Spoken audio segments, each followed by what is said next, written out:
Lideramos el camino de la opinión pública y buscamos que la cultura del debate alcance consensos y soluciones a los problemas de nuestro país.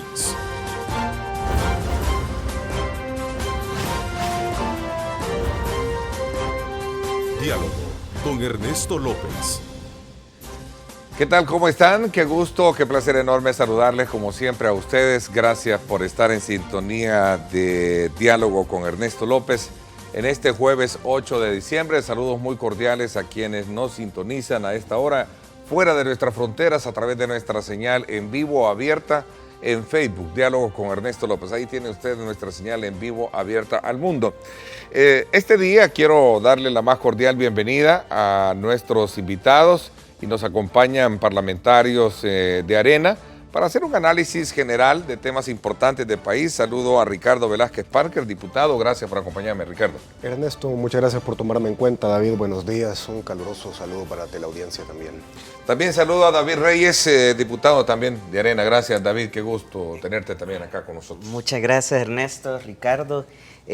Con el abuso de confianza, Ernesto, quiero enviar un gran saludo a mi mamá, que este día está cumpliendo años. Le mando un gran abrazo y pues también un saludo muy especial para todos los salvadoreños que nos sintonizan a esta hora. Pues qué bueno, nos sumamos entonces a esa felicitación, que Dios le bendiga muchísimo y esperamos pues comer pastel, ¿verdad?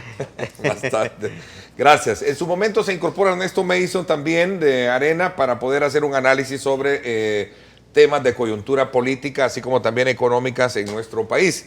Y es que el recién discurso presidencial emitido en cadena nacional describe desde la perspectiva del gobierno que el país marcha por buen camino y que pese a todas las circunstancias que rodean la gestión, ha logrado avanzar en temas económicos y también de seguridad pública. Una radiografía, desde luego, que a juicio de los partidos políticos y otras instancias como FUSADES, ayer en este mismo programa, diferenció entre lo que es un discurso político y la demostración de un análisis más detallado con cifras técnicas. Así es que hoy vamos a aprovechar la presencia de nuestros invitados para conocer la opinión de ellos respecto a estos y otros temas que desde luego están en la palestra, como por ejemplo el no haber dado sus votos para en su momento no desaforar al general Atilio Benítez. Vamos a hablar sobre las mesas fiscales y otros temas que están desde luego en la palestra mediática. Nos vamos como siempre con nuestra compañera de labores, Lorena Melara, para que nos dé como siempre los insumos pertinentes que nos van a ayudar a comprender mejor la discusión y el análisis con nuestros invitados. Lorena. Gracias, Ernesto, un gusto saludarte a ti y a los diputados que te acompañan.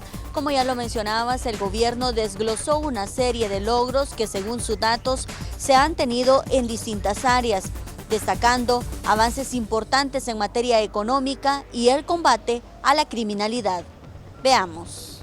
Avanzar económica y socialmente es posible con las medidas adecuadas, dice el gobierno, acompañado por un panorama de consenso político.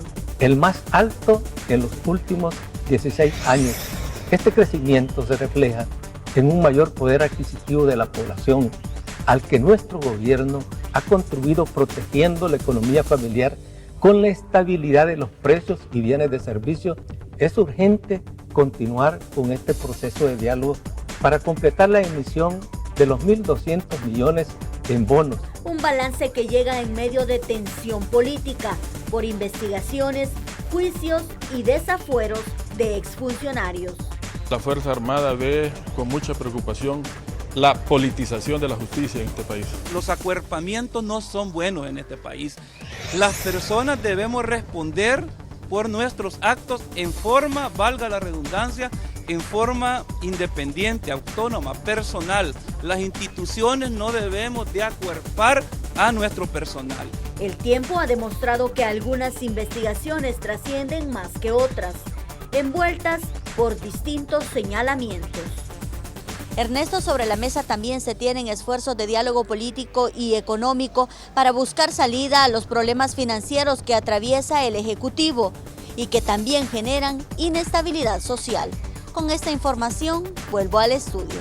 Adelante. Bien, gracias Lorena por darnos ese panorama de los temas que vamos a abordar. Como lo expresé en la presentación del programa, quiero darle la más cordial bienvenida a Ernesto Mason, diputado también del Partido Arena. Ernesto, bienvenido, gracias por incorporarte a la mesa. Gracias Neto, un gusto estar acá, un saludo a los colegas diputados que me acompañan y a todos los televidentes de Canal 21. Aprovecho, como siempre, hacerles la invitación para que participen, formulen sus comentarios y preguntas. Recuerden, @diálogo21, @Neto López Radio. Son las dos cuentas en Twitter que están disponibles para que usted pueda generar también el debate a través de las redes sociales.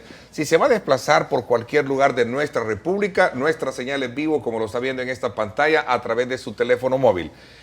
Usted nos busca en nuestra cuenta de Facebook como Diálogo con Ernesto López. Ahí usted tiene nuestra señal en vivo a tiempo real. Y también lo retransmite la cuenta de Facebook de Ernesto López Radio. Usted ahí tiene dos opciones para poder tener de primera mano la discusión y el análisis que vamos a tener de estos diversos temas que, por cierto, tienen que ver muchísimo con el quehacer político, especialmente de los últimos acontecimientos que han marcado el pulso en la Asamblea Legislativa. Pero antes, Ernesto, quizás aprovecho conocer de primera mano tu reacción ante ciertas declaraciones y polémicas que se generaron ayer con la ex primera dama de la República, Wanda Piñato, quien en su momento pues se generaron un montón de aspectos que tienen que ver con las acusaciones y que ella considera de alguna manera pues existe una situación de ataque contra ella. ¿Cuál es la respuesta que tú tienes alrededor de esas declaraciones emitidas el día de ayer en otra entrevista? Oh, mira, yo no tengo absolutamente nada en contra de ella en lo personal, pero sí quiero y he insistido desde hace varios años que se investiguen esos enormes indicios de ilícitos y esos señalamientos de corrupción que se hacen alrededor de su ex esposo y alrededor de su persona. Los orígenes de esa fortuna, los supuestos enriquecimientos ilícitos y los supuestos delitos conexos que puedan surgir más adelante luego de ese proceso de enriquecimiento ilícito que ya se ha judicializado, que ya está en proceso. Y ahora no solo lo digo yo, sino también quienes están colaborando con la justicia brasileña alrededor del escándalo de corrupción que se le ha dado en llamar Lava Jato, alrededor del caso de Petrobras y esos millones, miles de millones de dólares que se pagaron en sobornos y que algunos se presume vinieron a llegar acá a la campaña de Mauricio Funes, alrededor de todas esas empresas brasileñas involucradas en ese caso, que también algunas de ellas recibieron contratos acá en El Salvador y que otras estaban a punto de recibir contratos antes de que el escándalo saliera a la luz, como el caso de Odebrecht. Otras sí recibieron contratos, como el caso de Queiroz Galbao, como Polistepeque, que es propiedad de Joao Santana, que dicho sea de paso también está siendo procesado en Brasil, un amigo de la señora Piñato y amigo de Mauricio Funes, que lo trajeron acá a El Salvador a manejar la campaña en materia publicitaria del expresidente Funes, y que luego se quedó establecido acá en El Salvador con una empresa a la que le adjudicaron contratos sin pasar por la Ley de Adquisiciones y Contrataciones Públicas, una serie de contratos millonarios oscuros a que fue acreedor esa empresa. Entonces, ahora está saliendo a la luz pública una serie de hechos. Hay empresas como Odebrecht que están colaborando con el Ministerio Público brasileño. Hay una buena también coordinación y colaboración entre la Fiscalía General de la República de El Salvador y las autoridades brasileñas, y el nombre de la señora Piñato pues ha salido no por boca mía o por boca de cualquier persona de Arena. Sin embargo, ella dice que no está siendo investigada, decía ayer en esta entrevista con Moisés en TCS. No solo está siendo investigada, sino que hay un proceso judicial en su contra aquí en El Salvador. No se halla en Brasil, si habrán procesos ya iniciados o simplemente ha salido señalada y posteriormente pues seguirán los procesos. Pero de lo que se trata acá, Neto, es que queden esclarecidos esos casos y si hay dinero público que ha llegado a las fortunas de estas personas por la vía ilícita, pues que eso quede esclarecido y que aquellos responsables paguen las consecuencias. Hay que recordar que también en su momento ellos negaron lo de las mansiones, en su momento también negaron lo del pacto del gobierno con las pandillas, en su momento negaron lo de la señorita Michi. En su momento también, y lo siguen negando todavía, a pesar de que todo apunta a algo diferente, siguen negando lo del accidente del Ferrari en el Maferrer y la consecuente lesión en la cadera del expresidente Funes. Dijo doña Wanda Pignato que esa lesión había sido producto de que él se había caído mientras se amarraba los zapatos. Yo, sinceramente, Neto, a ella le deseo todo lo mejor en cuanto a su padecimiento, le deseo que se recupere del mismo, le deseo que se recupere plenamente, pero también deseo, no de ella, sino que de todos aquellos ante los cuales hay enormes ilícitos de corrupción, que sean investigados y, de ser el caso, que sean procesados y judicializados. Fíjate que en este tipo de polémicas y más de política, no sé qué tanto amor puede haber. Y unas declaraciones de ayer, algunos medios muy responsablemente titularizaron, yo creo que me ama, dice Piñato, decía la prensa gráfica el día de ayer. También deseo aclararle a todos que no la amo, ni por cerca, ¿verdad? Sí, yo ahí amo a mi esposa y aunque no estuviera casado, pues no es mi tipo, la señora Pignato. Ella dice que tienes una obsesión con ella, ¿no? Y así lo titulariza el periódico La Prensa Gráfica, él tiene una obsesión conmigo, yo creo que me ama, dice. Mira, yo no es que tenga una obsesión, pero sí estoy bien interesado en que se persigan los casos de corrupción que han salido a la luz pública por la vía del periodismo investigativo y de los cuales hay grandes indicios de que se han cometido esos actos de corrupción. Cuando tú ves un estilo de vida y la señora Pignato no se excluye de eso, vive en una gran mansión que no se sabe de dónde viene el dinero para pagarla. Antes de eso vivía en otra gran mansión que era propiedad o es propiedad del señor Mecafé, que fue construida durante el gobierno de Funes, que fue construida por un viceministro de Funes y supervisada por Funes. Luego él salió diciendo que él había alquilado. Vive en una vida de lujos ostentosos, anda en 2 camionetas blindadas, anda con 3 pick-up seguidores, en fin. Cuando tú ves todo eso y ves las carencias y las necesidades que tiene nuestro país y la situación de mal manejo de las finanzas públicas que nos está llevando a una crisis fiscal, pues verdaderamente es indignante. Y creo que todos aquellos que tengan una fortuna mala vida, producto de la corrupción y producto del mal uso de los dineros públicos, pues deberían enfrentar la justicia, y ahora lo estamos empezando a ver. Ya uno de los principales amigos de Mauricio Funes, pues ya fue condenado por enriquecimiento ilícito y deberá devolver más de $800,000. Ahora faltará ver qué otros delitos conexos hay alrededor de ese tema, como evasión fiscal, como peculado, como lavado de dinero, etc. Y asimismo creo que deberían de seguir investigando, y se está investigando, y espero que pues esto quede esclarecido muy pronto. Bueno, interesante, porque vamos a darle seguimiento precisamente al caso, sobre todo cuando se trata de ver estas publicaciones hechas por el periódico brasileño Folha de Sao Paulo, en Brasil, y que obviamente, como lo ha expresado la autoridad salvadoreña, está en comunicación y en posible coordinación para saber si existe veracidad en toda esa información que fue dada a conocer sobre la posible financiación de lo que sería la campaña del expresidente Mauricio Funes. Son aspectos que ahí están y vamos a seguir merodeando sobre ella. A ver, veamos, David, por cierto, recientemente se celebró el Día de la No Discapacidad en nuestro país, y yo creo que es importante también ver el esfuerzo que desde tu perspectiva acompañaste a muchas organizaciones que desde luego velan por este esfuerzo, ¿no? Sí, justamente el 3 de diciembre conmemoramos el Día Nacional e Internacional de las Personas con Discapacidad, y es un momento muy oportuno para hacer la reflexión sobre qué avances o qué necesidades tiene este sector de la población en El Salvador, que es un sector numeroso. Alrededor del 10% de nuestra población tiene algún tipo de discapacidad, y yo creo que básicamente siguen siendo 3 retos los fundamentales que no hemos logrado superar ni por cerca, Ernesto. Primero, es el acceso a una educación de calidad. Todavía sigue habiendo mucha discriminación en las escuelas, no se les permite el ingreso a incorporarse a una vida educativa. Segundo, es el tema de la inserción laboral.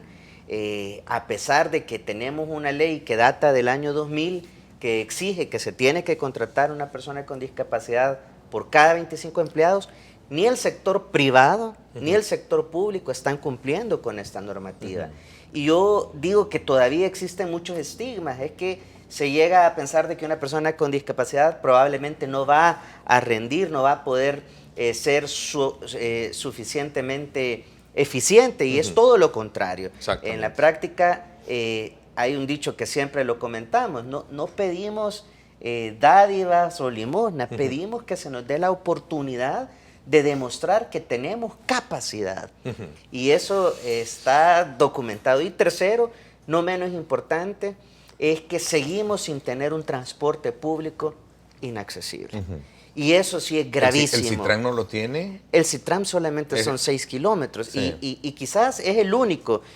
Por supuesto, yo creo que eso ha ayudado bastante en la accesibilidad, pero sigue siendo insuficiente. Sí. La ley establece que todo el sistema de transporte público debe de ser accesible, y tenemos empresarios que no lo han entendido y no quieren cumplir con la ley.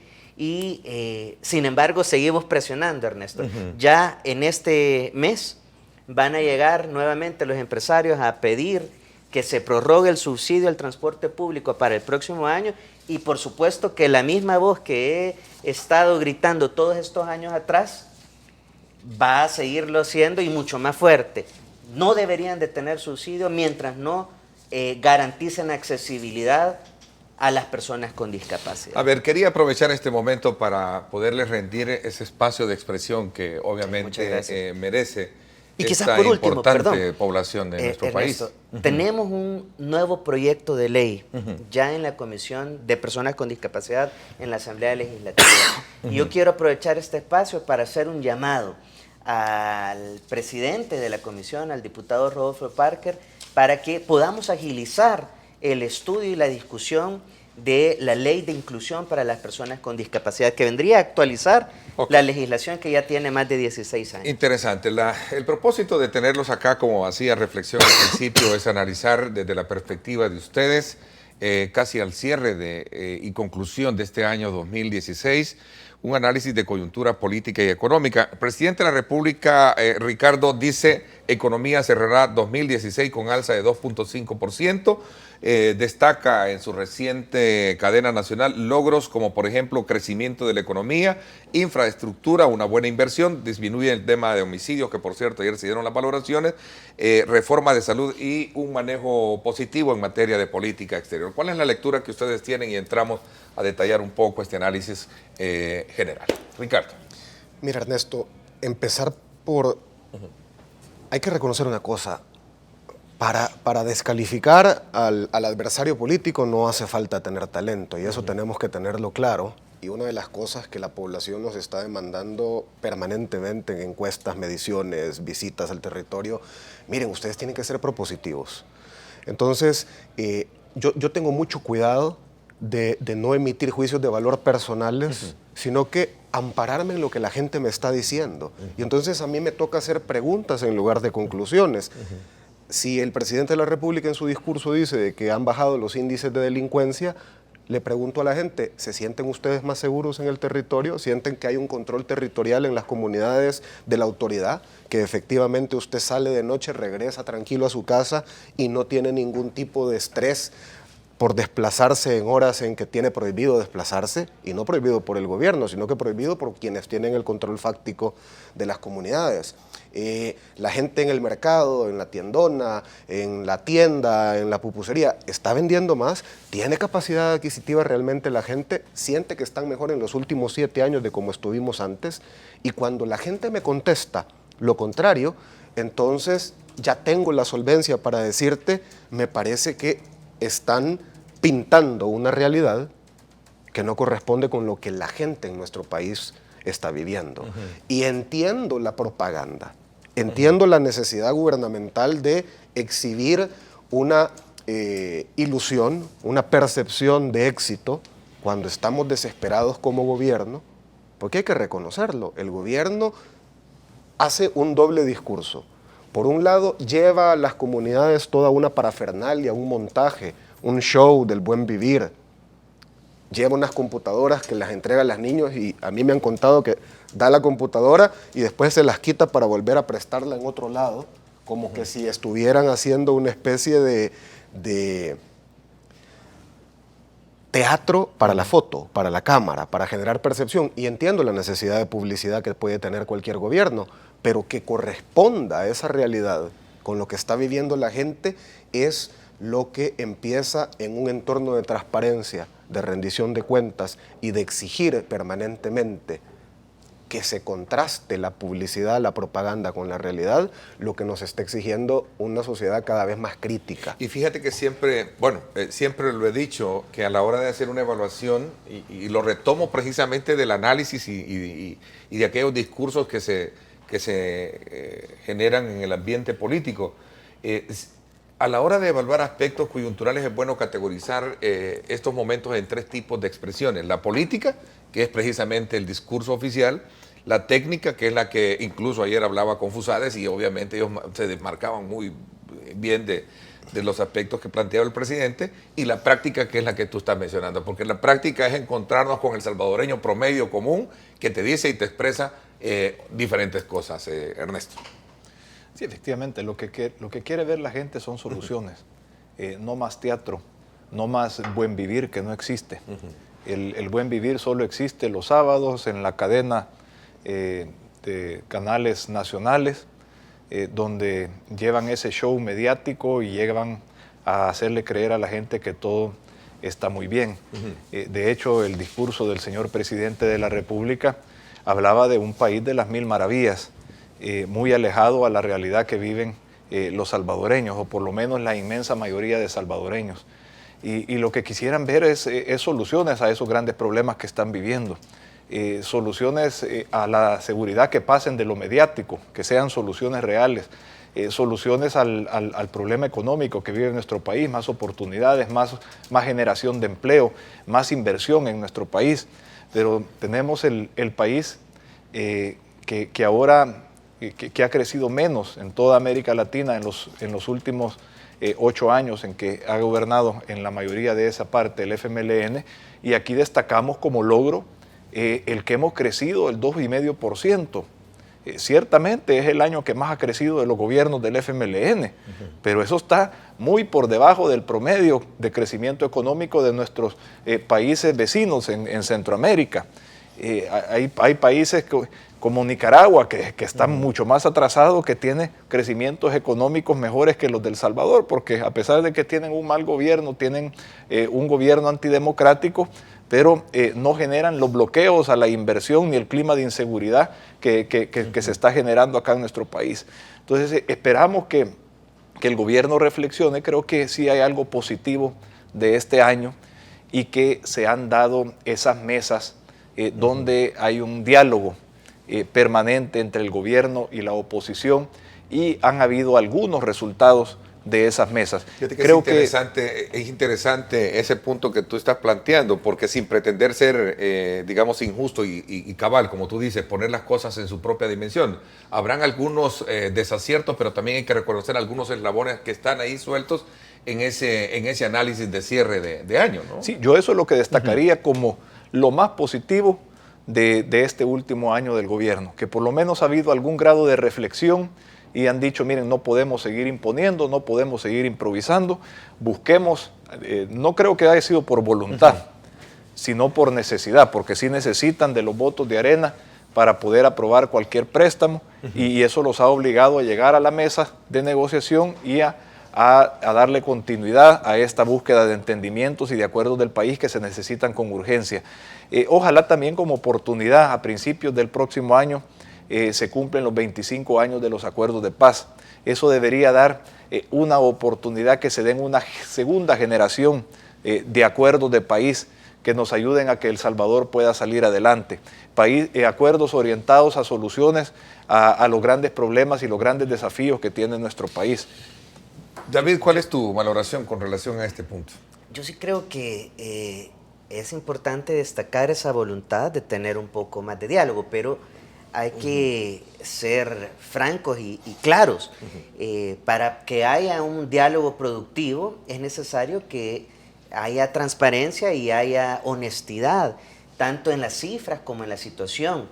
Es bien contrastante porque cuando vemos a un presidente en cadena nacional, que dicho sea de paso, lo vemos quizás unas 2 veces al año, porque a mi juicio hemos tenido un presidente ausente, pero cuando lo vemos hablando de que estamos creciendo, que estamos mejorando, realmente parece que lo están asesorando mal. Mira, si tan bien estuviéramos, entonces no estarían pidiéndonos, ahora ya no son 500 millones, ya no son más 500 millones los que necesitan, sino que están hablando de 600 millones más que necesitan. Si tan bien estuviéramos, entonces no los veríamos estar pidiendo que se apruebe más endeudamiento para nuestro país. Hay una pregunta bien clave y que yo la he estado leyendo mucho en redes sociales. ¿A dónde está el dinero? ¿Qué se hace ese dinero?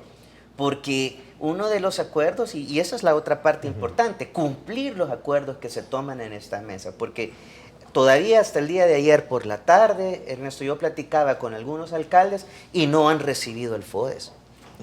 Y parte del compromiso que se estableció al aprobar estos 550 millones recientemente era que se le iban a pagar a los proveedores que todavía no les han cancelado los uniformes del principio del año. Hay un checklist ahí de... Y que están quebrando. FODES, proveedores. Los proveedores, el tema de las pensiones. En fin, pareciera ser de que no... Es que mira, en un gobierno que despilfarra y no aprenda a administrar debidamente los recursos, ni todo el dinero del mundo le va a ser suficiente. Entonces, sí es importante que en este diálogo haya honestidad y haya transparencia. Y en ese sentido, por supuesto que como Arena vamos a apoyar, porque lo que menos queremos es que se hunda nuestro país, ¿verdad? Voy a hacer la primera pausa comercial. Vamos a darles información del tráfico a esta hora. Cuando regresemos continuamos con otros temas que desde luego están ahí dentro de la palestra legislativa y aprovechamos la presencia de ustedes para conocer la posición que tiene la fracción frente a esto. Vamos a la pausa, desde luego gracias también a usted por estar ya participando, @diálogo21, @Neto López Radio. Son las 2 cuentas en Twitter que están disponibles para que usted desarrolle su debate a través de estas cuentas. También anoche, por cierto, en el programa, en el debate político de radio que estuvo muy interesante, estaba Paul Steiner, Walter Raudales y también estaba Ulises del Dios Guzmán en el programa de radio. Se hablaba precisamente sobre el tema de los sobresueldos. Quisiera que tal vez en su momento, porque entiendo, Ernesto, tú colocaste una pieza de correspondencia para hacer una indagación o una investigación un poco más profunda sobre este tema de los sobresueldos. Vamos a hablar también de esos otros aspectos que tienen que ver. Nos vamos a la pausa y regresamos. Hay bastantes cosas que hay que superar todavía, ¿verdad? Que deudas que tiene el gobierno todavía, que por ejemplo el desempleo, la delincuencia, la inseguridad pues que hay, ¿verdad? Definitivamente hay cosas que se deben de mejorar. Como si uno no trabaja, no come, ¿no?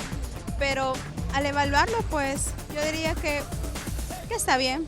En la mayoría, acuérdense que no va a trabajar todo al 100%, pero a lo menos un poquito.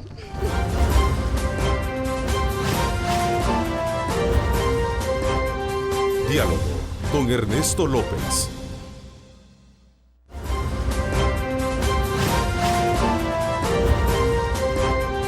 Diálogo con Ernesto López.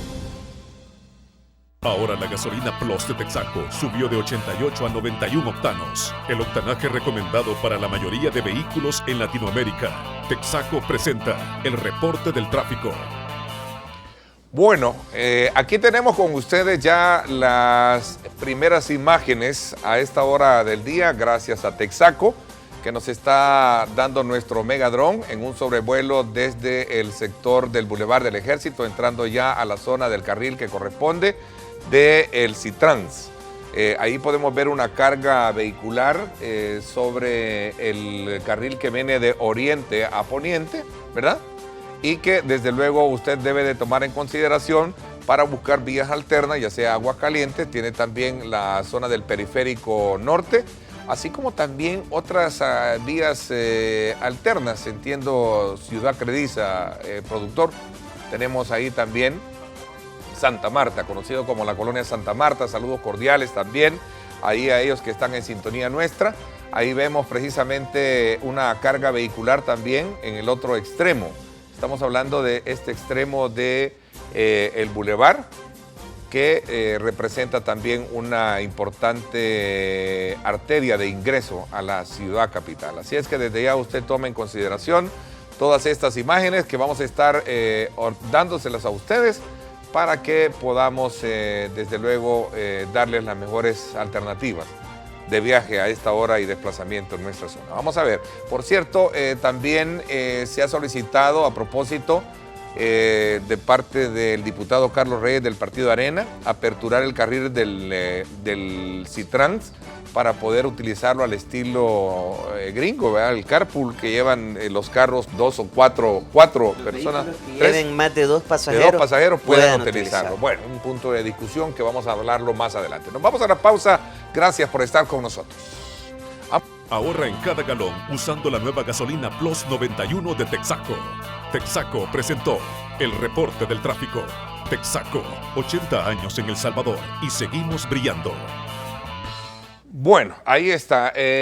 Continuamos con nuestro análisis de hoy con relación a este tema que tiene que ver con la situación del país y los diferentes aspectos que están ocupando la agenda mediática de nuestro país. El tema de los sobresueldos. ¿Cuál es la posición que asumen ustedes y más aún cuando se presenta una pieza de correspondencia para profundizar más en este caso de que se ha conocido recientemente y que desde luego muchos consideran que no es nuevo? Es una práctica que se ha venido desarrollando en gobiernos anteriores, sobre todo cuando se trata de justificar la presencia de notables gurús de la administración para poder ocupar un cargo público. ¿Cuál es la lectura? A ver. Mira, Neto, es una práctica que debe dejarse atrás y por eso presentamos esta semana 3 piezas de correspondencia, una que iba en el sentido de recomendarle a la Presidencia de la República que sincerara los sueldos de los ministros y de los funcionarios del Ejecutivo, de acuerdo a las responsabilidades que tienen esos cargos y de acuerdo también a las competencias, cualidades, capacidades que esos cargos determinados exigen, y eliminar la práctica de otorgarle sobresueldos. En otro sentido, también presentamos 2 reformas para que se cree una comisión de la Asamblea Legislativa que de carácter permanente pueda estar conociendo y fiscalizando los usos de las partidas secretas o de los gastos reservados de la Presidencia de la República. Eso evitaría que se sigan dando estas prácticas que no abonan a la transparencia y que no abonan a la rendición de cuentas que debe prevalecer en el manejo de los fondos públicos. En el tema de sincerar los salarios de los ministros, pues creo que si vamos a exigir idoneidad y vamos a exigir a que las mejores personas estén a cargo de las diferentes carteras del Estado, pues deben pagarse salarios acorde a lo que nos costaría llevar a esas personas a esos cargos. ¿Cuál es la práctica que ha habido? Que un ministro de Hacienda, por ejemplo, gana un salario de X cantidad nominalmente, pero ninguna persona que tenga las cualidades que uno esperaría para tener un lujo de ministro de Hacienda puede venir a ganar eso y a sacrificar ganar 4 o 5 veces más en el sector privado, en algún organismo internacional o multilateral. Entonces la práctica que ha existido es que de los gastos reservados de Casa Presidencial, de la partida secreta, le han venido entregando un complemento en carácter de sobresueldo. ¿Verdad? Esa práctica no es transparente. Lo mejor sería que ese ministro gane más, gane de acuerdo a las responsabilidades, de acuerdo a las capacidades que debe tener y gane lo que podría ganar con sus capacidades en el sector privado, y que se exija de parte de la ciudadanía que una idoneidad y que tengamos gente a cargo de las carteras del Estado que verdaderamente valga la pena y que tengan la experiencia y las capacidades técnicas para poderse desempeñar en esos términos. Ricardo. Mira, todo lo que no se mide no se mejora. y en el entorno privado existen indicadores de cumplimiento. Se fijan metas y aquellos ejecutivos, aquellos gerentes, aquellos profesionales que superan sus metas se hacen acreedores a bonificaciones. Y estas bonificaciones están contractualmente estipuladas. ¿En la administración pública? Pero la administración pública tiene una complejidad técnica y es que el principio de legalidad solo te permite hacer aquello que la ley expresamente te faculta para hacer en tu calidad de funcionario. Entonces, podría existir en la medida que estuviera regulado. Entonces, de lo que se trata esta iniciativa, y creo leer porque ha sido una iniciativa de Ernesto, transparentar. Es decir, pongamos las reglas claras en esa potestad discrecional que pueda tener un ejecutivo y entonces, si estamos en el contexto actual, fíjate quiénes están reunidos ahora en el Consorcio por la Transparencia y Lucha contra la Corrupción. La sociedad entera, los salvadoreños están clamando desde hace mucho tiempo transparencia y combate efectivo a la corrupción. Todo lo que sea discrecional suena a obscuro, debajo de la mesa.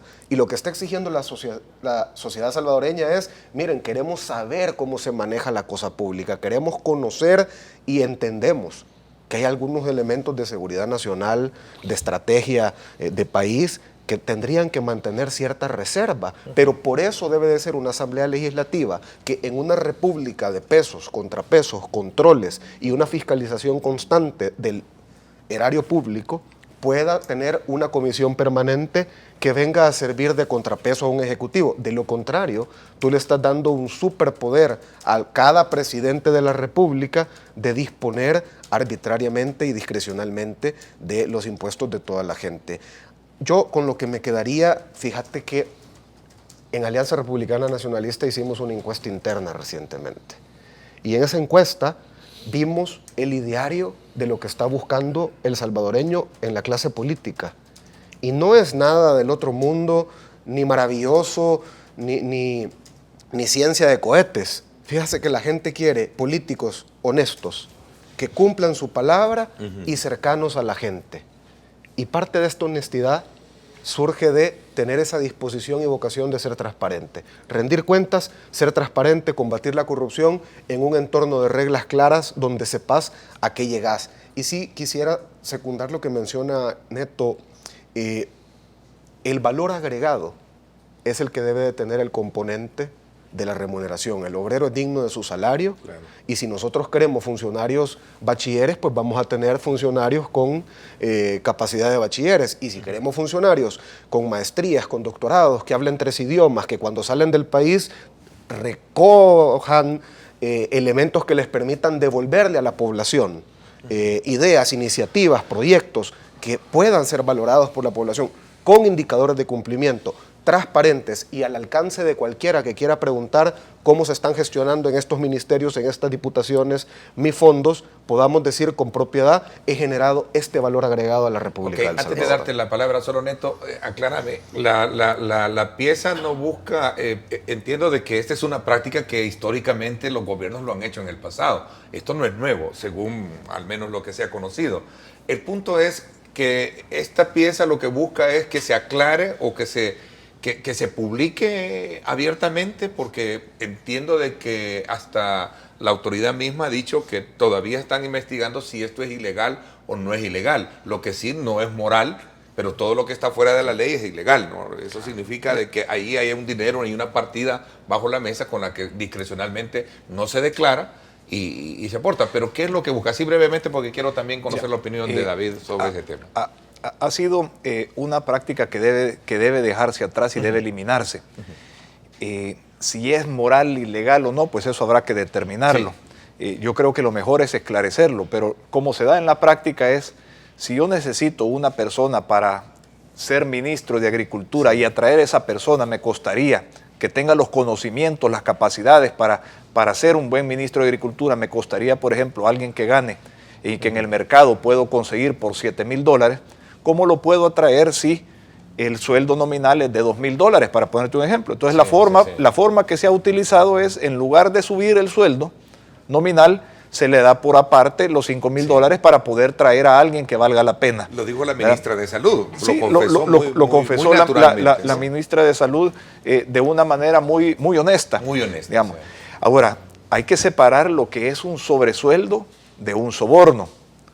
Y porque, más aún cuando no son funcionarios públicos, porque el caso que conocíamos sí, porque los sobresueldos es cuando de las partidas secretas de la Presidencia de la República le han dado un complemento salarial que en teoría se lo deberían de merecer, en algunos casos no, porque en algunos casos tenemos funcionarios no idóneos que no tienen nada que hacer en el cargo para lo cual los han nombrado.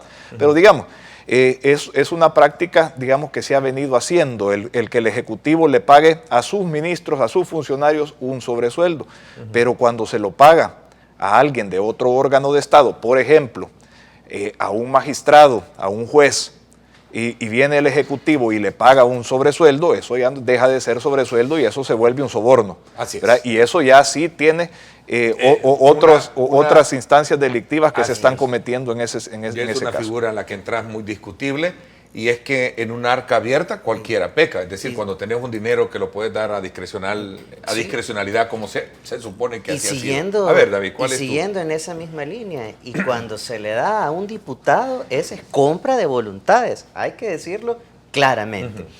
Yo lo que quería decirte es que... ¿Me quieres decir que hay que ir más allá también de lo que hasta ahorita se ha conocido? Pero lo que quiero decirte es que todos aquellos ingresos que pueda recibir un funcionario público en concepto de sobresueldo, pero que está exento de pago de impuestos, es ilegal. Partamos por ahí. Por ejemplo, imagínate qué contradictorio es, desconozco, pero supongo pues, que el ministro de Hacienda recibe un sobresueldo. Imagínate qué contradictorio es que él exigiendo que se paguen impuestos a algunas empresas, y que por supuesto tienen que hacerlo, pero él no está pagando impuestos si es que él recibe sobresueldos. Habría que preguntarle. Eso sería totalmente contradictorio. Hay que ser coherentes en este tema. Y lo otro es que, mira, también hay que partir por una realidad. Ante un país con una situación tan compleja, donde no podemos hablar que hay calidad en nuestra educación, porque no la hay, lastimosamente.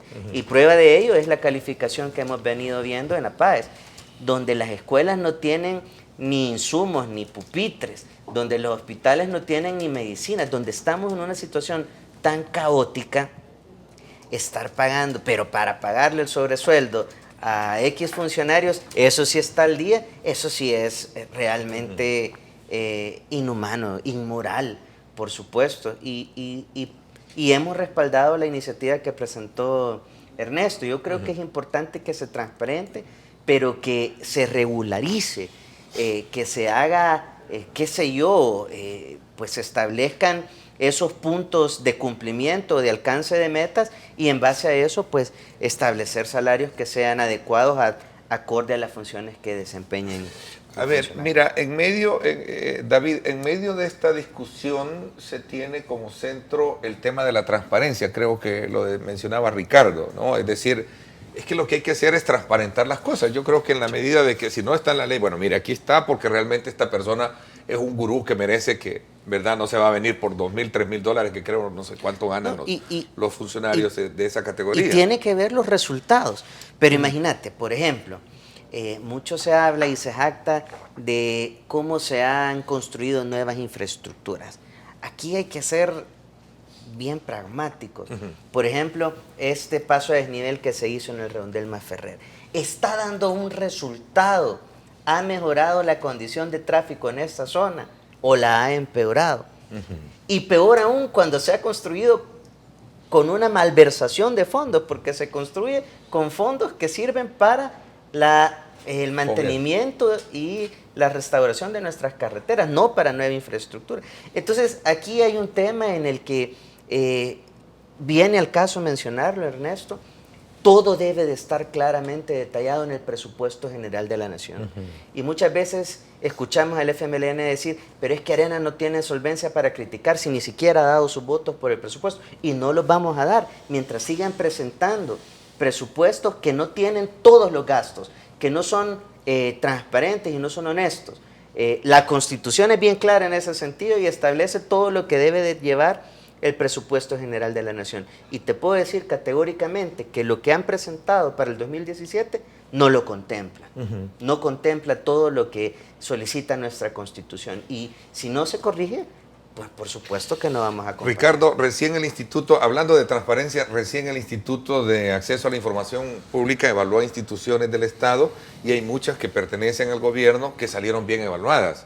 No así otras instancias del aparato estatal, como la Asamblea Legislativa, donde ustedes están como pertenecientes a un partido, que no refleja precisamente ese tema que hacía mención anteriormente. Es decir, en medio de esta discusión de que si es legal o no es legal un tema de sobresueldo, está el tema de la transparencia como tal, Ricardo. Mira, a nivel general, la clase política y el salvadoreño no distingue si sos oficial, si sos de oposición, si sos de un partido veleta. El salvadoreño lo que no está percibiendo es que le resuelvan, que ejecuten en su entorno inmediato soluciones a sus padecimientos, y está demandando transparencia y está demandando rendición de cuentas.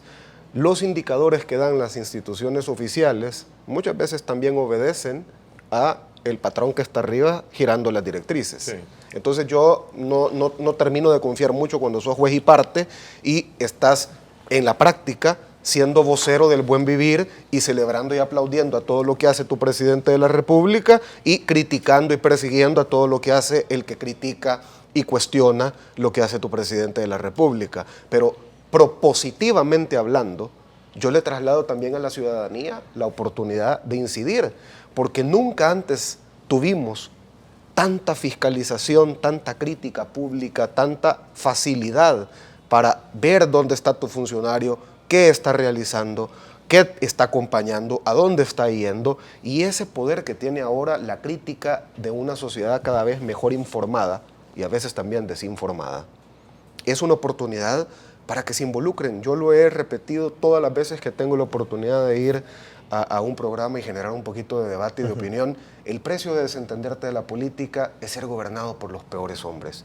Si vos no te involucras, le estás cediendo tu espacio y tu cuota de incidencia a una persona que a lo mejor no cumple con las características. Entonces, para mí la transparencia, la rendición de cuentas, el combate a la corrupción, parte también de una sociedad que deje de estar sentada en graderías o criticando desde redes sociales y que se involucre. ¿Y cómo te involucras?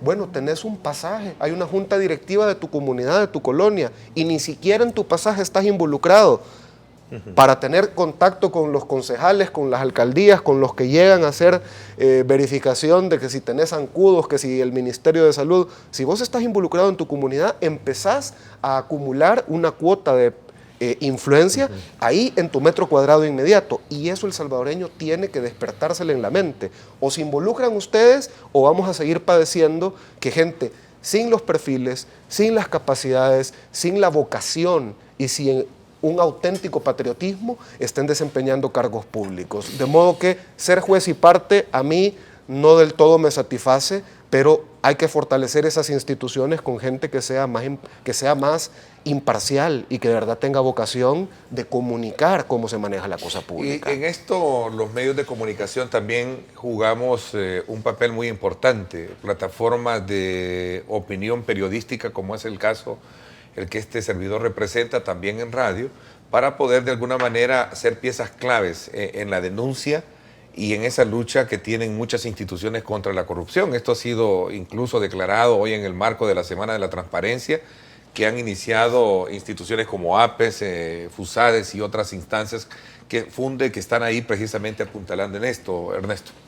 Sí, el involucramiento de la sociedad civil organizada, de las ONGs que velan por la transparencia, por el combate a la corrupción y la impunidad, y ese ojo crítico que puede ejercer los medios periodísticos es importantísimo. Los medios periodísticos responsables, perdóname que voy a sí, porque hay de todo.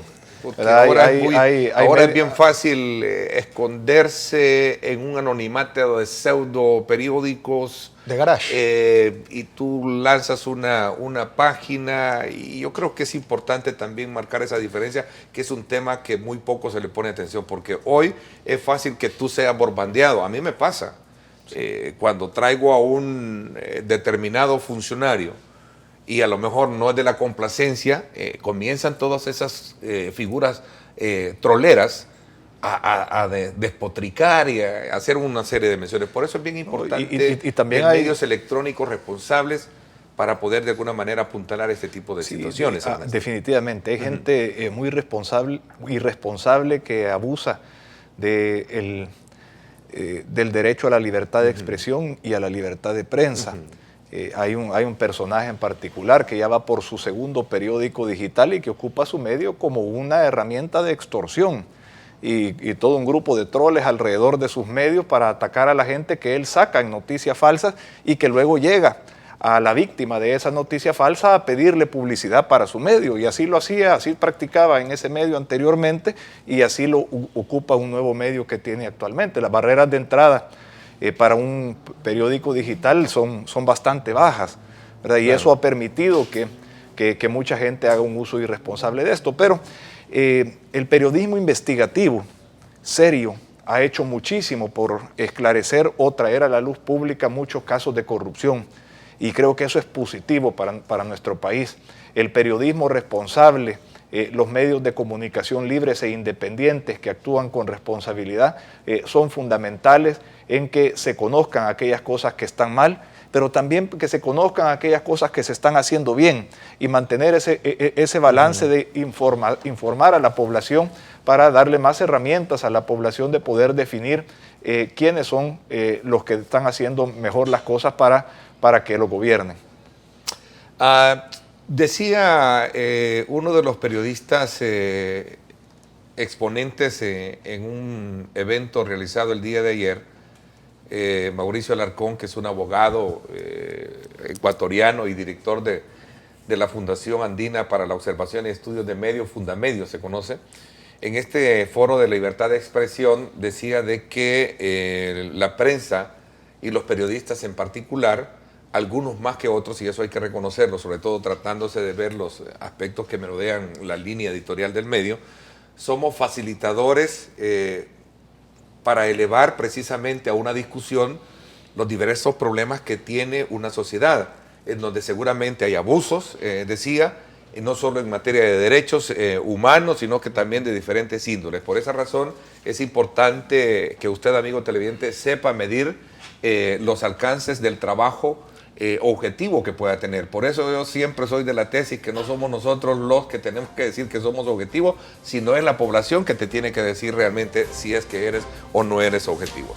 Vamos a hacer una pausa comercial más. Seguimos con este análisis casi de cierre desde el punto de vista legislativo del año 2016 y los aspectos que merodean también el clima político en nuestro país. Así es que desde ya pues también les invito para que en los próximos días conozcamos la otra versión, la oficial, donde el partido oficial, el partido FMLN, nos va a dar sus puntos de vista sobre los diferentes temas que ocurren en nuestro medio. Antes de irme a la pausa, recuerde que todos los salvadoreños, por cierto, están disfrutando el exquisito sabor de pollo campestre. Pruébelo hoy en cualquiera de sus restaurantes. Pollo campestre, orgullosamente hecho en El Salvador. El dron es gracias al patrocinio de Federred, de Sistema Fedecrédito. Vamos ahora entonces a este nuevo contacto con nuestro Mega Drones, que hace su recorrido desde la capital hacia el oriente de la capital, ¿no? Sobre el Boulevard del Ejército. Vemos una carga vehicular al ingreso a la capital por parte de estas unidades del transporte, así como también vehículos particulares. Por cierto, este es un tema que lo vamos a tener más adelante porque por ahí suenan algunas versiones de discusión referente a la apertura y al buen uso que debería de tener estos dos carriles del Citran frente a la situación de atascamiento que tienen los que están en la vía particular. Veamos el sector de oriente a poniente, perdón, de occidente a oriente, prácticamente tenemos una libre paso, no así cuando venimos del sector de Soyapango para ingresar a la capital. También está el tema de discusión de la terminal de buses interdepartamentales o departamentales, que es parte de la complejidad del problema. Pero son unas discusiones muy interesantes que vamos a tener más adelante, desde ya se los advierto. Vámonos a la pausa. Gracias a usted por sintonizarnos. Gracias también a Sistema Fedecréditos por este reporte. El dron es gracias al patrocinio de Federred, de Sistema Fedecrédito.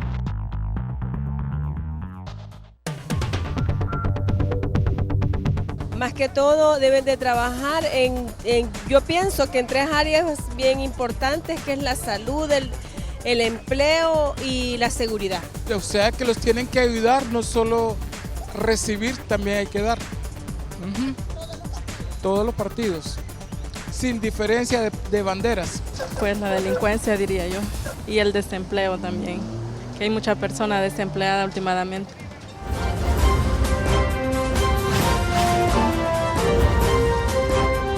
Diálogo con Ernesto López.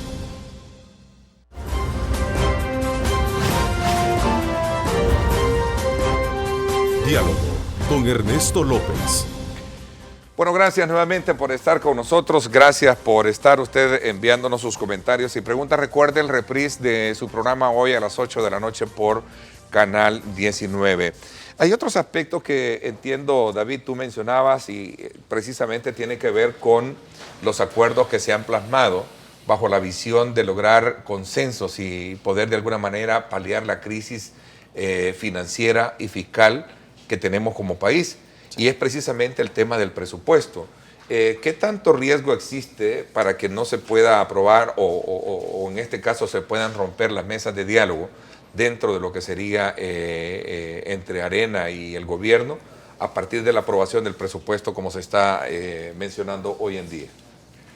Bueno, hay que partir por lo que nuestra Constitución establece y la Constitución es clara cuando dice que el presupuesto general de la Nación primero tiene que ser presentado antes que finalice el mes de septiembre y en eso se ha dado cumplimiento, pero también establece que debe de contemplar todas las erogaciones que va a dar el Estado en el año del que se está aprobando. En ese sentido, fíjate que nosotros hemos hecho un estudio del presupuesto bastante minucioso y hemos identificado, por mencionarte algunos, hemos identificado que, por ejemplo, el proyecto que han presentado no incluye alrededor de 51 millones de dólares para el pago de pensiones del IPSFA. ¿Será que van a volver a pedir endeudamiento para pedir el pago de pensiones para el IPSFA el próximo año? No debería de ser así. Por ejemplo, tampoco se contemplan alrededor de 221 millones de dólares para el pago de los certificados de pensiones.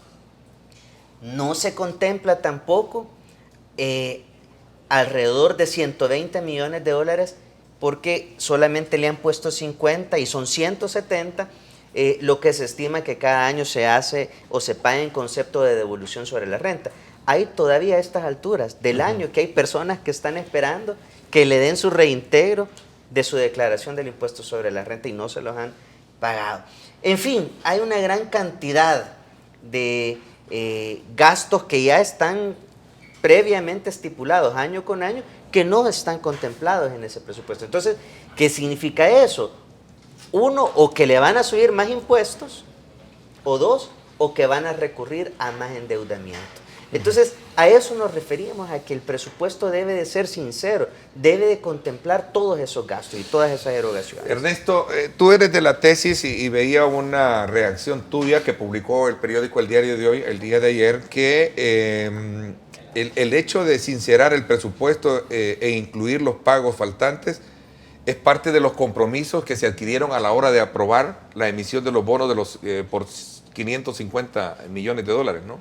Sí, el hecho de incluir en el presupuesto 2017 una serie de obligaciones del Estado que por ley debía cumplir en el presupuesto era parte de lo acordado y parte del compromiso adquirido por el gobierno y por el FMLN.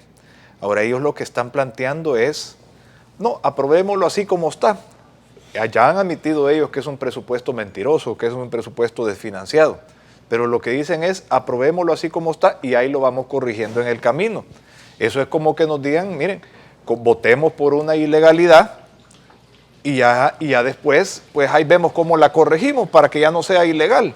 Eso a nosotros no nos parece, ¿verdad? Creemos que el presupuesto debe estar debidamente financiado, debe dejar de ser un presupuesto mentiroso y debe contemplar todas aquellas obligaciones del Estado, como el cumplir con la ley del escalafón en salud, como el cumplir con el pago de las pensiones a los veteranos del IPSFA, como el cumplir con la obligación del pago de pensiones, de los certificados de inversión provisional y otras obligaciones crediticias que tiene el gobierno que no están contempladas ahí. Si sumamos todo lo que no está contemplado, que el gobierno está obligado a pagar en el año 2017, se hacen alrededor de 800 millones de dólares. Entonces nosotros preferiríamos que se pase un presupuesto real y financiado, aunque eso requiera de financiamiento y requiera de los 56 votos, a que se pase por 8º año consecutivo un presupuesto mentiroso, desfinanciado e inconstitucional, y que se vaya remendando en el camino por la vía de préstamos. O sea, que la tesis de ustedes es que regrese para,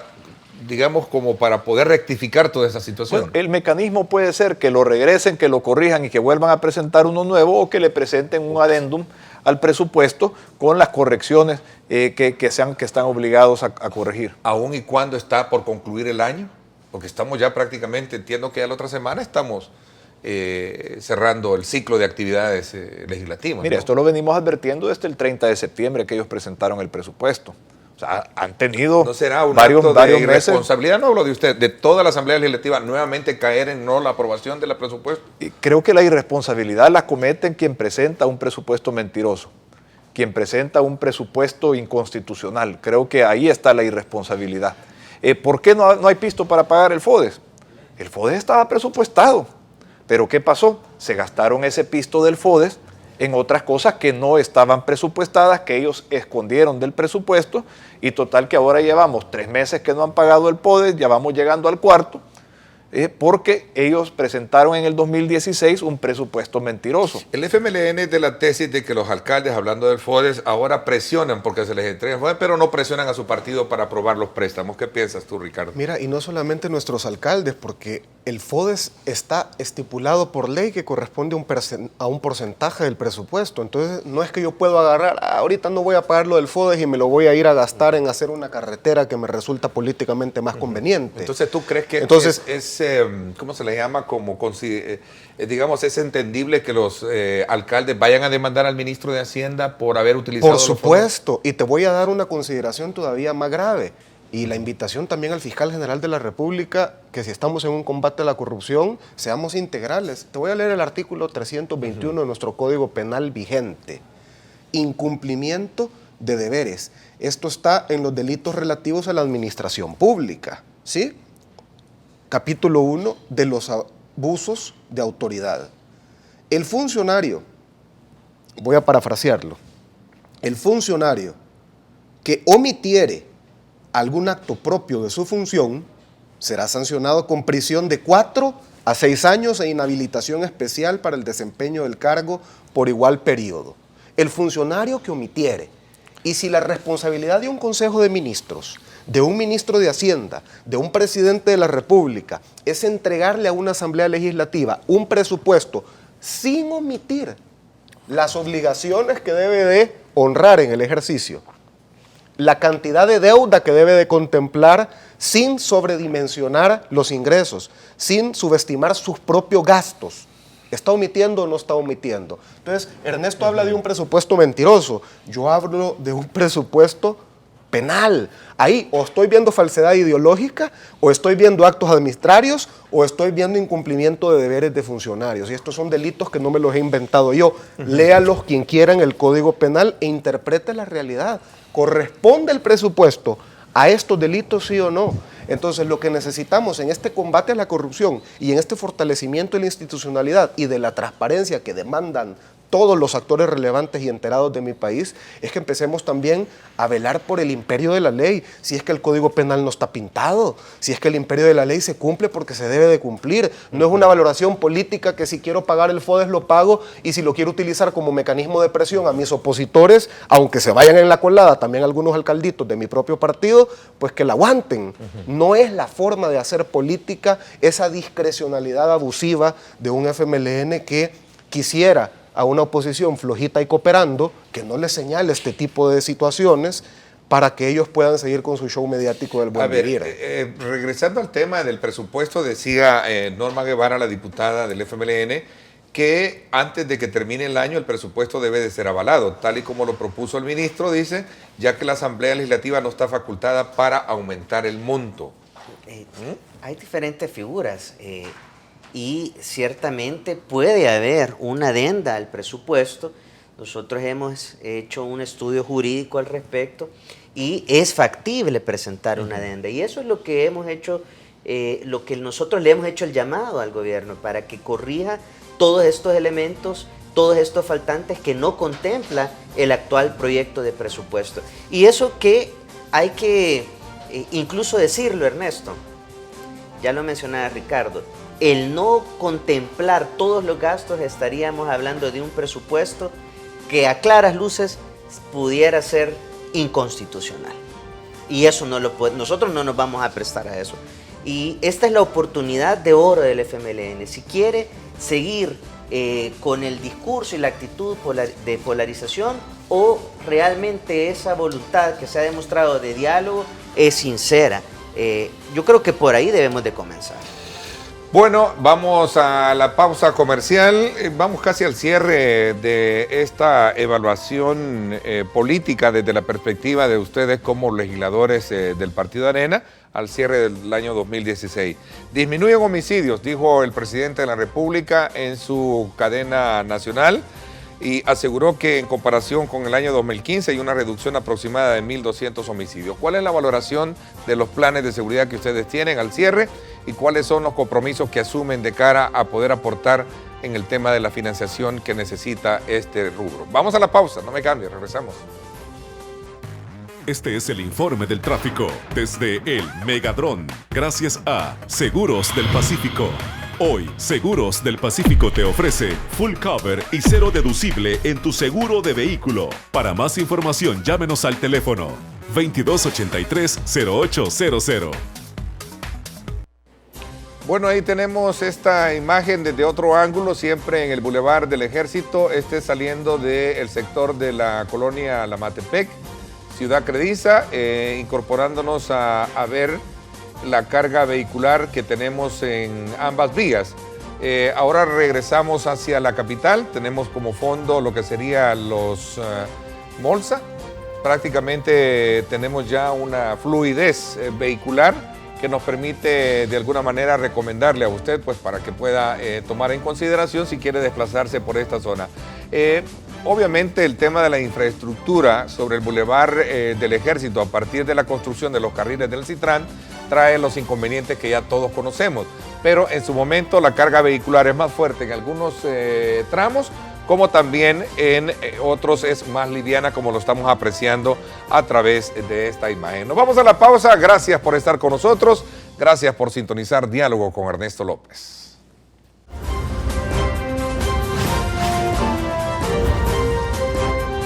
Diálogo con Ernesto López. La siguiente sección es por cortesía de la Universidad Francisco Gavidia. Tecnología, innovación y calidad. Bueno, gracias por estar con nosotros. A esta hora nuevamente estamos desde luego ya casi al cierre de nuestra valoración desde la perspectiva que tiene un grupo de parlamentarios del Partido Arena sobre las actividades políticas que ciernen alrededor de lo que sería la conclusión del año 2016. ¿Cuál es la posición que tienen ustedes con relación al esfuerzo que está haciendo el gobierno y que según dictan las cifras han habido mejoría en el tema del combate a la delincuencia, que ha sido uno de los, digamos, flagelos que más ha golpeado a la ciudadanía o nos está golpeando como ciudadanía? Y sobre todo cuando se trata de ver la responsabilidad que tienen todos los partidos políticos de apoyar un esfuerzo de país para que este flagelo desde luego se arregle. Mira, yo quisiera iniciar dando mi reconocimiento, mi respaldo a todos aquellos elementos de la Policía Nacional Civil que día a día ponen en riesgo sus vidas, al igual de aquellos elementos de la Fuerza Armada. Y yo creo que todas las iniciativas que estén encaminadas para darles un incentivo darles un mejor equipamiento y mejores herramientas, hay que apoyarlas. Y aprovecho la oportunidad para hacer ese mismo llamado a que recientemente se aprobó un impuesto a la telefonía y a la tecnología para apoyar a la policía, para apoyar estos esfuerzos en materia de seguridad, pero lastimosamente no los estamos viendo. Y eso sí hay que decirlo. Y respecto a lo que decía el presidente, yo creo que, y esta sí es responsabilidad del Ejecutivo, de quien planifica las estrategias, porque él lo que dijo es cierto, ha habido una reducción de alrededor de 1.200 asesinatos. Es bastante, pero ¿qué sucedió en el 2015?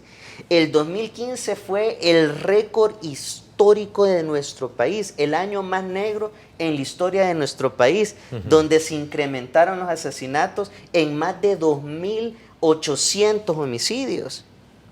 Entonces, esa reducción de 1.200 no contrasta con los 2.800 que se incrementó el año pasado. Técnicamente es cierto, pero no es suficiente. No es suficiente. Seguimos viendo cómo en semejantes éxodos familias están saliendo de sus comunidades, migrando en busca de seguridad, en busca de paz. Y yo sí creo que hay que replantearse la efectividad de las medidas extraordinarias que se están implementando, porque a mi juicio no es suficiente lo que estamos viendo que se está reduciendo. Ricardo. Mira, cuando tú incendias la casa para después jactarte de que apagaste el incendio, pues como que estás en un círculo perverso que no genera reales beneficios y mejoras, sino que lo que estás haciendo es propaganda de que sos muy bueno apagando incendios que tú mismo encendés. Y lo más perverso de la cosa es que le echas la culpa a tus opositores. ¿Y sabes qué es lo más fregado? Que a tus opositores les venís a exigir el dinero para comprar el agua para apagar el incendio. Estoy utilizando una metáfora, si querés, simple, pero es a lo que se dedica el FMLN. Tienen un departamento de la descalificación, de la propaganda, de la persecución al que los critica, y se dedican a eso, a crear un problema de inseguridad que llega a tales niveles que cuando tenés una caída de esos niveles, la población diga, vaya, al fin está bajando el indicador, pero la población no es ni torpe ni ingenua, y hay que tener mucho cuidado de estar pensando de que podemos estar burlándonos de los salvadoreños. Y yo empezaba así el programa, vete tú a la calle a preguntarle a cualquiera si se siente seguro, y te va a decir, no. Vete a preguntar tú a la calle, ¿alguna vez usted ha sido objeto de un asalto o algún familiar suyo ha sido víctima de un asalto, de una extorsión, de un homicidio incluso? Y te va a sorprender la cantidad de gente en la calle de forma así aleatoria que te va a decir, no hombre, tantas veces, fíjese que a mi hermano, fíjese que a mi papá, fíjese que me mataron a mi hermano, etcétera. Entonces, yo no le vendría a hacer un favor a celebrarle al FMLN su propaganda de reducción, cuando mi responsabilidad como político propositivo es decirles, déjense ayudar, hombre. Déjense ayudar, si lo que nosotros tenemos son gente con iniciativas. Ahí en la Asamblea Legislativa hemos presentado iniciativas responsables y esta propuesta de $100 millones creo que es el que ha solicitado el Ministerio de Seguridad. ¿Van a dar sus votos? Yo lo que buscaría y firmé una iniciativa para reducir significativamente el 6% que tiene la Corte Suprema de Justicia y fortalecer a la Fiscalía General de la República. Por ejemplo, el 6% reducir hay que reducirle a la Corte el 6% en un porcentaje, no te estoy diciendo que todo, y fortalecer la investigación científica y la Fiscalía General de la República, y fortalecer, ¿por qué no?, a la Policía Nacional Civil y a la gloriosa Fuerza Armada, y hacer una sinergia de verdadero combate. ¿Por qué? Porque los niveles de inejecución que tiene la Corte pues son significativos, y hay que meternos así con lupa y detalle a ver dónde, con recursos limitados, podemos hacer mucho con lo poco que tenemos. Entiendo que tu espíritu va sobre la base de la expresión que escucho de que todos tenemos que apretarnos el cincho, ¿no? Y todos tenemos que dar un aporte muy significativo, porque este barco, si se hunde, obviamente nos hundimos todos, ¿no? Ernesto, tu valoración final. Mira, hemos tenido el segundo año más violento y con más homicidios desde que está la paz en nuestro país. Entonces no es ningún logro, que es cierto, como se dice en buen salvadoreño, fue menos peor el 2016 que el 2015, pero eso no es que hemos mejorado en materia de seguridad, todo lo contrario. Yo creo que deberíamos, antes de pedir más pisto y más pisto y más pisto, que es la única solución que tiene este gobierno, es exigir una mejor eficiencia en el uso de esos recursos, una mejor priorización en el uso de esos fondos. A mí me gustaría que los fondos que van a seguridad fueran en mejorar las condiciones a las policías, dotarlos de equipo, mejorarles el sueldo a los policías, a los que se enfrentan a diario con el crimen, no a los altos cargos dentro de la Policía Nacional Civil, que muchas veces los ascensos se dan en la Policía Nacional Civil no en base a méritos, en base a capacidades, en base a cualidades, en base a experiencias, sino se dan en base a la afiliación política partidaria que tienen. Y eso, la politización de la Policía Nacional Civil es algo bastante riesgoso y bastante peligroso para nuestro país. Hemos visto algunos temas alarmantes donde se está utilizando la Policía Nacional Civil, la institución, para fines de persecución y hostigamiento político. A eso hay que pararlo. Hablaban también los colegas del impuesto a la seguridad, ese 5% que todos pagan a la telefonía y a la tecnología. Eso no se ha visto que se ha manejado con la transparencia y con la rendición de cuentas como cuando se había propuesto. Entonces, antes de pedir más pisto, mejor sean eficientes y mejor prioricen adecuadamente los recursos limitados que tenemos hacia donde son más prioritarios y hacia donde son más necesarios. Y también déjense ayudar, que el gobierno permita y tome en cuenta, como lo ha hecho recientemente, de las propuestas que vengan de la oposición y de las propuestas que vengan de los diferentes sectores de la vida nacional. Yo vi con mucha tristeza cómo Giuliani presentó un plan integral en materia de seguridad que simplemente fue recibido y fue engavetado. Okay. Y se sigue improvisando con temas que no están dando resultados. Cumpliendo nuestro deber de poder conocer los diferentes ángulos de la opinión, del análisis, más adelante voy a tener a diputados de la fracción del FMLN y del resto de partidos políticos también para que nos expresen sus valoraciones al cierre del año 2016. Ricardo Velázquez Parker, gracias por acompañarme. Gracias Ernesto Mason, gracias también a ti, David Reyes. Por mi parte, esto es todo por hoy. Pásenla bien y como siempre recuerden lo más importante, amar a Dios sobre todas las cosas. Lideramos el camino de la opinión pública y buscamos que la cultura del debate alcance consensos y soluciones a los problemas de nuestro país.